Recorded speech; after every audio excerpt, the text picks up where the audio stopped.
রাস্তার যে বেহাল দশা, দু জায়গার ছবি এই মুহূর্তে সরাসরি আপনাদের সামনে তুলে ধরবো। একদিকে তারাতলা, অন্যদিকে বাঁকুড়া ঝাড়গ্রাম রোড। দুই প্রতিনিধি রয়েছেন, তারাতলা থেকে ঐশী মুখোপাধ্যায় এবং বাঁকুড়া ঝাড়গ্রাম রোড থেকে পূর্ণেন্দু সিংহ আমাদের সঙ্গে রয়েছে। তবে শুরুতেই তারাতলার ছবি। ঐশী, দেখো, তারাতলায় ব্রিজ থেকে তারাতলাগামী যে রাস্তা, সেই রাস্তার ছবি তোমাকে দেখাবো।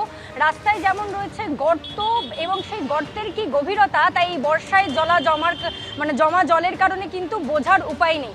সে কারণে দেখতে পাচ্ছ রাস্তার পাশে যেটুকু রাস্তা রয়েছে স্বাভাবিক অবস্থায়, সেই রাস্তা দিয়ে সবাই চলাচল করছে। এমনকি ঝুঁকি নিয়ে পাশের লেন দিয়েও দেখা যাচ্ছে একাধিক গাড়িকে যাতায়াত করতে। ট্রাফিক আইনকে বুড়ো আঙুল দেখিয়ে রীতিমতো অন্য লেন দিয়ে গাড়িকে যেতে হচ্ছে, শুধুমাত্র যাত্রী নিরাপত্তার কথা এবং প্রাণের ঝুঁকি যাতে না হয় সে কারণে। একদম তারাতলা থানার সামনের যে রাস্তা, সে রাস্তায় আমরা দাঁড়িয়ে রয়েছি। এখানে কোনো ট্রাফিক পুলিশ নেই কোনো সিভিক ভলেন্টিয়ার, কাউকে গাইড করার জন্য কোনো রকম ব্যবস্থা এখানে রাখা হয়নি।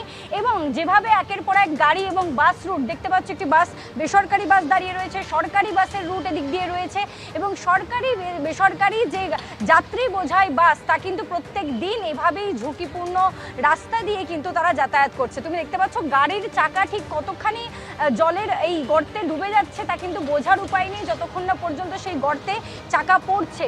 বেসরকারি বাস থেকে শুরু করে সরকারি বাস এবং নিত্যযাত্রী যারা, তাদের সঙ্গে আমরা যখন কথা বলছিলাম তখন তারা জানাচ্ছিলেন গত 1-2 বছর ধরে রাস্তার এরকমই বেহাল পরিস্থিতি। সেই পরিস্থিতি কোনোভাবেই পরিবর্তিত হয় না। রাস্তা সারাইয়ের কাজ সাময়িকভাবে করা হলেও কিন্তু তার পরবর্তী সময়ে সুদূর প্রসারী তার কোনো ফল তারা দেখতে পাননি।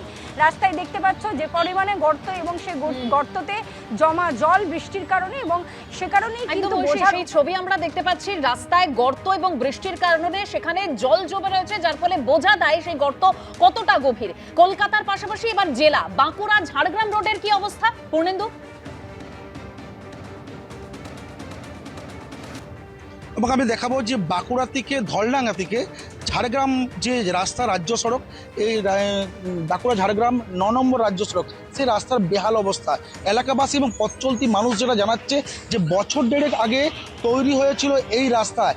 এই রাস্তা তৈরি হওয়ার 6 মাস পর থেকে বিভিন্ন জায়গা থেকে, ধলডাঙ্গা থেকে শুরু করে তোমার সিমলাপাল, রায়পুর সহ যে রাস্তা আছে, বিভিন্ন জায়গায় খালখন্দ ভর্তি, 1 হাঁটু করে গর্ত, জল জমে রয়েছে। এই যে নিম্নচাপ বৃষ্টির ফলে দেখা যাচ্ছে জল জমে রয়েছে।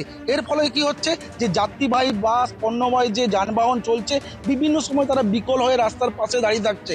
এলাকাবাসী জীবনকে হাতে নিয়ে তাদেরকে পারাপার করতে হচ্ছে। বাস চালকরা যেটা জানাচ্ছে যে তাদেরকে যখন বাঁকুড়া থেকে ঝাড়গ্রাম বা শিলদা যেতে হয়, সেই সময় এক্সট্রা 45 মিনিট হাতে সময় নিয়ে তাদেরকে বেরোতে হচ্ছে।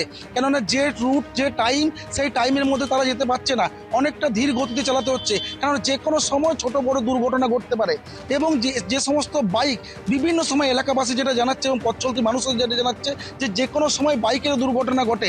এই যে টোটো নিয়ে যেমন যাচ্ছে রাস্তাতে, দেখতে পাচ্ছে যে টোটো বোঝায় যে রাস্তা, খুব ধীর গতিতে যেতে হচ্ছে, কেননা যে কোনো সময় ছোট বড় দুর্ঘটনা ঘটবে। পুরো রাস্তাটা ধলডাঙ্গা থেকে শুরু করে তোমার তালডাংরা, একদিকে যেমন সিমলাপাল এবং রায়পুর, এলাকাবাসীরা বারবার প্রশাসনের দ্বারস্থ হয়েছে। এলাকাবাসী, পথ চলতি মানুষ যেটা জানাচ্ছে যে প্রায় 1.5 বছর ধরে এই বেহাল অবস্থা, কিন্তু প্রশাসন এখনো পর্যন্ত কোনো কর্ণপাত করেনি।